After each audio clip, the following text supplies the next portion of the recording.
এখন আমরা লক্ষ্য করব অক্সি অ্যাসিটিলিন গ্যাস লাইটিং এর ব্যাপারে। গ্যাস সিলিন্ডার খুলুন এবং রেগুলেটরে গ্যাস প্রেসার সেট করুন। অক্সিজেনের প্রেসার সেট করুন 1.6 কিলোগ্রাম পার স্কোয়ার সেন্টিমিটার এবং অ্যাসিটিলিনের pressure 0.15 kilogram per square centimetre.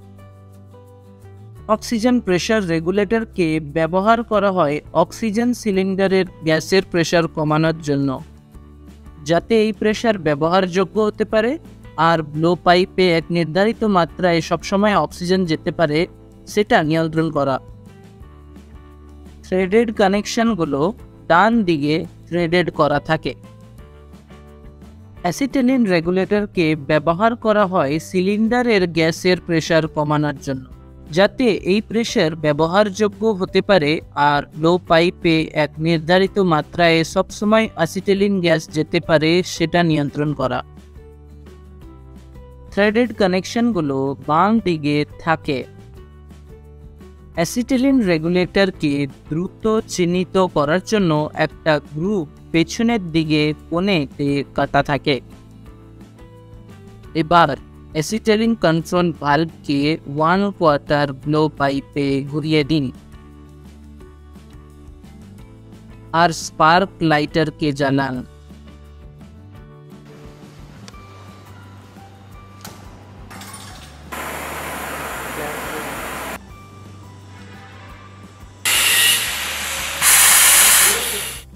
Acetylene অ্যাটমসফিয়ারে থাকা অক্সিজেনের কারণে পুড়ে যায়। স্পার্ক লাইট ছাড়া আর অন্য কিছু দিয়ে আগুন জ্বালানো কখনো উচিত নয়। এখন ফ্লেমটিকে লক্ষ্য করো এবং অক্সিজেন নিয়ন্ত্রণকারী ভালভের মাধ্যমে অক্সিজেন খুলে অক্সিজেন ব্লো পাইপের মধ্যে দিয়ে পাঠাও। এখন একটা উজ্জ্বল সাদা কোন নোজলের মুখ দিয়ে বেরিয়ে আসতে শুরু করেছে। অক্সিজেন এবং অ্যাসিটিলিনের পরিমাণের উপর নির্ভর করে এখানে 3 ধরনের ফ্লেম দেখা যায়: neutral flame, oxidising flame, carburising flame. Neutral flame oxygen এবং অ্যাসিটিলিন দুটোই সমানুপাত হারে ব্লো পাইপের মধ্যে দিয়ে যায় এবং পুরোপুরি দহন কার্যের মাধ্যমে ফ্লেম উৎপন্ন করে।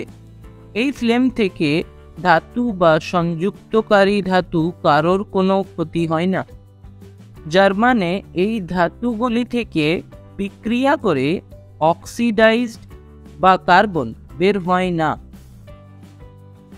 নিউট্রাল ফ্লেমে সামঞ্জস্য করে পরিমাণ মতো অক্সিজেন দিলে সাদা কোণটি পরিষ্কার ও গোল থাকে। অক্সিডাইজিং ফ্লেম অতিরিক্ত মাত্রায় অক্সিজেন নিউট্রাল ফ্লেমের সাথে যুক্ত হয়ে অক্সিডাইজিং ফ্লেম তৈরি করে। অক্সিডাইজিং ফ্লেম বাকি দুটো ফ্লেম থেকে অনেক বেশি গরম হয়। নিউট্রাল ফ্লেম থেকে অক্সিডাইজিং ফ্লেম অ্যাডজাস্ট করতে গেলে অ্যাসিটিলিন ফ্লো কমিয়ে দিতে হবে।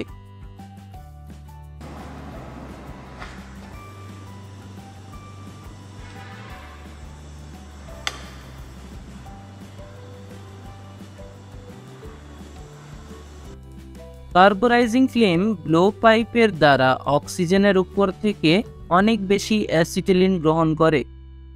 কার্বোরাইজিং ফ্লেমকে অ্যাডজাস্ট করার জন্য ফ্লেমকে নিউট্রাল করতে হবে, তার সাথে অ্যাসিটিলিন যোগ করতে হবে। ক্রমাগত কাটিংয়ের সময় ব্লো পাইপ ব্যবহার করার মাধ্যমে নোজল হয়তো মেটাল পার্টিকলস এবং স্প্যাটার্সের কারণে ব্লক হয়ে যেতে পারে।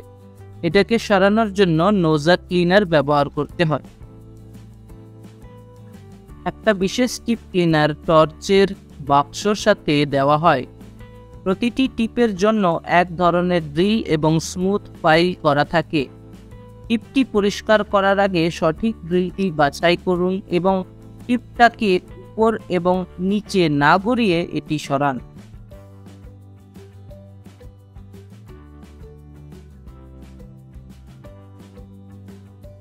কাজ শেষ হয়ে যাওয়ার পর প্লান্টটা বন্ধ করার জন্য প্রথমে বন্ধ করতে হবে অ্যাসিটিলিন সিলিন্ডার ভালভ। তারপর বন্ধ করতে হবে অক্সিজেন সিলিন্ডার ভালভ।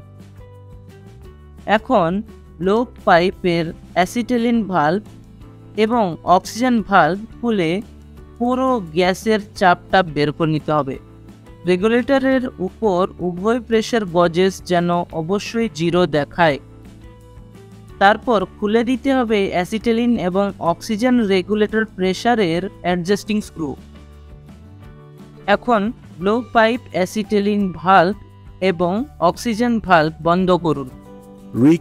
রিক্যাপ গ্যাসের প্রেশারকে রেগুলেটরে সেট করুন। অ্যাসিটিলিন রেগুলেটরকে দ্রুত শনাক্ত করার জন্য পিছনে কোণে একটি গ্রুভ কাটা থাকে। স্পার্ক লাইটার দিয়ে জ্বালাতে হবে। 3 ধরনের ফ্লেম আছে, যেটা অক্সিজেন ও অ্যাসিটিলিন গ্যাসের অনুপাতের উপর নির্ভর করে। সঠিক ড্রিল বাছাই করে ওটা সরিয়ে নিতে হবে। টিপটাকে উপর নিচে না ঘুরিয়ে সরাতে হবে।